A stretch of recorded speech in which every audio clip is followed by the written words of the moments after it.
Olá, sétimo ano, tudo bom com vocês? Então, dando continuidade ao nosso capítulo dos invertebrados, hoje nós vamos estudar os poríferos e os quinidários, tá? Então, uma aula muito linda, cheia de imagens, cheia dos animaizinhos marinhos, e a gente vai conhecer como que funciona, como é que é o corpo deles, como é que a gente classifica eles, tá? Então, vamos lá. Aqui na primeira parte do livro vai estar falando do reino animal, né? Então aqui tem uma diversidade imensa de animais. Aqui no caso está todo mundo misturado, né? Os vertebrados e os invertebrados.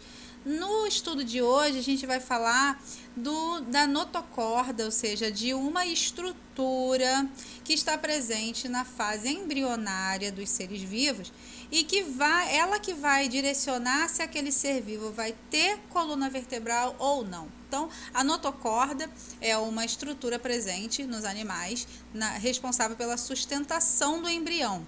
Só que a notocorda, ela vai se diferenciar para o que a gente conhece como coluna vertebral. Os animais que não possuem notocorda, que com certeza não vão possuir coluna vertebral, são os chamados invertebrados, tá? E os animais que possuem a coluna vertebral originária da notocorda são os que são chamados de animais vertebrados, tá? Então, aqui tem um pequeno esquema, onde a gente vai ter o estudo desse capítulo todo, né? Ou seja, dos invertebrados, que fica no módulo 2, depois a gente fala dos vertebrados. Então, o reino dos animais ele é dividido entre os invertebrados e os vertebrados. Dos invertebrados, a gente vai estudar todos esses aqui, tá? Então, a gente vai falar hoje dos poríferos e dos quinidários, e na próxima aula dos plateumintos e nematódios, tá? E depois anelídeos e moluscos, artrópodes e equinodermos, tá bom? E no outro momento a gente vai falar dos vertebrados, que são as aves, répteis, anfíbios, mamíferos e peixes, tá bom? Então, aqui já dando uma prévia do primeiro grupo dos invertebrados, então são os poríferos, né? Então, esse grupo lindo, de uma grande diversidade marinha, de todo tipo, de todo jeito, de todo tamanho, tá? Os poríferos são as esponjas do mar, né? São considerados as esponjas, eles podem atingir tamanhos diversos, até 1 metro de comprimento, né? Com formas variadas. E uma das coisas mais importantes da gente entender dos poríferos é a sua parte celular, né? Então, eles são seres que possuem essas células aqui, que estão representadas pelos números, que a gente vai conhecer bem na próxima página, que o que controla a entrada e saída de água e a alimentação deles também, tá? São animais, por incrível que pareça, não são plantas, tá? São animais, são seres vivos heterótrofos, eles vão se alimentar de outros seres, tá? Então, aqui tem um esquema do corpo da esponja, ou seja, de todas as partes que compõem o corpo dela e da sua função. Então, aqui onde está essas setas entrando, é por onde entra a água, que é o que a gente chama de a entrada, tipo uns poros, né? A água entra através desses poros aqui. Então, seguindo esse fluxo, do mesmo jeito que entra a água, entra também os minerais e nutrientes dissolvidos, e é assim que a esponja vai se alimentar. Esses flagelos, que é umas células, né, que tem esses rabinhos, esses flagelos, dos coanócitos, que são as células das esponjas, vão movimentar a água, fazendo com que essa água, e junto com os nutrientes, se movimentem por esse centro aqui da esponja, que se chama átrio, tá? Então, essa parte de dentro aqui se chama átrio. E depois que ela absorver os nutrientes que ela precisar, ela vai jogar essa água por esse orifício de cima, que é o ósculo. Então, a saída de água se dá pelo ósculo, tá? Então, a água entra pelos poros, vai pelo átrio e sai pelo ósculo. Aqui nas esponjas, a gente vai ver 2 tipos de reprodução. A reprodução assexuada, ou seja, aquela que não tem o encontro de gametas, ou seja, espermatozoides ou ovócitos, enfim, gameta feminino ou masculino. A reprodução assexuada, ela vai, a partir de uma esponja, é produzida outra esponja, tá? Então, olha aqui, ó, tem uma esponjinha e aqui do lado nasce um brotinho.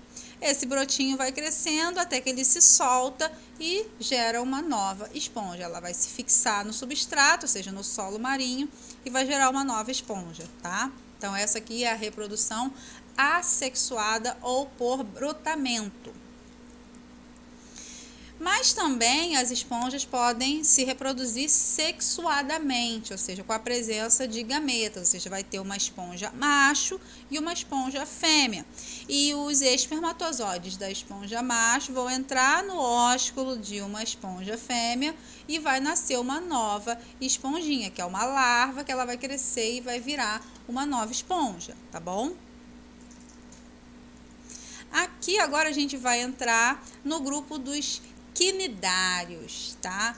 Quinidários vem desse nome C mudo, né? Quinidários vem dos quinidoblastos, ou seja, é um tipo de célula urticante que é de defesa, né, própria dos animais desse grupo, tá? Então aqui tem vários tipos, tem a anêmona, tem a água-viva, tem a caravela, a hidra, tá?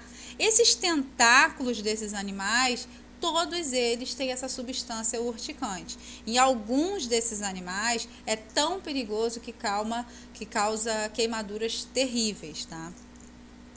Então, ó, quinidários. Então, esse filo é composto por animais que vivem exclusivamente no mar, né, de ambientes marinhos. Tem diversos formatos, tamanhos, né? E aqui a gente vai ver, ó, nos tentáculos desses quinidários tem essas substâncias produzidas pelos quinidócitos, né?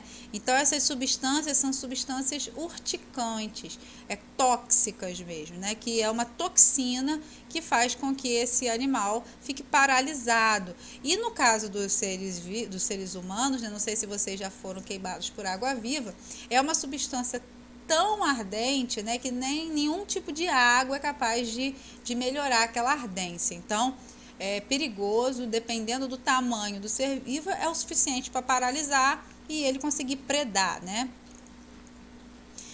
No caso desse grupo agora de quinidários, eles podem ter dois formatos, tá? O corpo dos quinidários. Eles podem ter formato de pólipo, que são aqueles quinidários que são fixos na rocha, né, no fundo marinho, ou eles podem ter formato de medusa, aqueles que nadam ativamente, vão para onde querem, tá?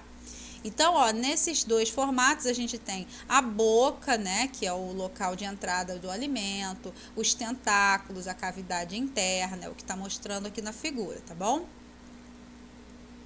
E nos quinidários vai ter o mesmo tipo de reprodução, vai ter a reprodução sexuada, ou seja, a reprodução com a presença de gametas. Aqui no caso tem duas anêmonas, a anêmona fêmea e a anêmona macho.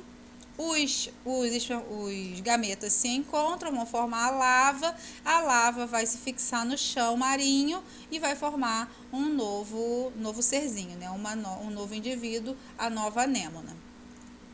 Mas a reprodução dos quinidários também pode ser de forma assexuada, por brotamento igual lá das esponjas. Então, ó, aqui tem tipo de uma hidra, essa hidra vai gerar um brotinho, o brotinho depois vai se desprender e formar uma nova hidra, tá?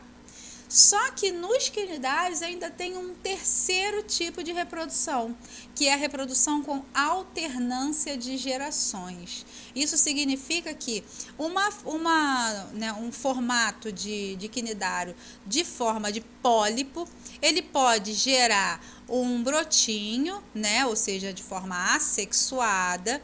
Esse brotinho vai se desprender e aí, com a união dos gametas desse broto, né, que vai virar um indivíduo maior, óbvio, com outro indivíduo de outro sexo, vai formar a larva, ou seja, de forma sexuada, essa larva novamente vai gerar um indivíduo de forma de pólipo. Então, ele passa pelas duas fases, tanto sexuada quanto assexuada, de formar um novo ser vivo, tá? Então, essa é a alternância de gerações. E é isso, meus amores. Então, vamos fazer essas 2 páginas do livro, tá? Amanhã eu vou passar o restante do capítulo, que a gente vai falar de plateumintos e nematóides. E aí, depois eu vou marcar uma aula pra gente poder corrigir esses exercícios, tá bom? Um grande beijo pra vocês. Fiquem com Deus.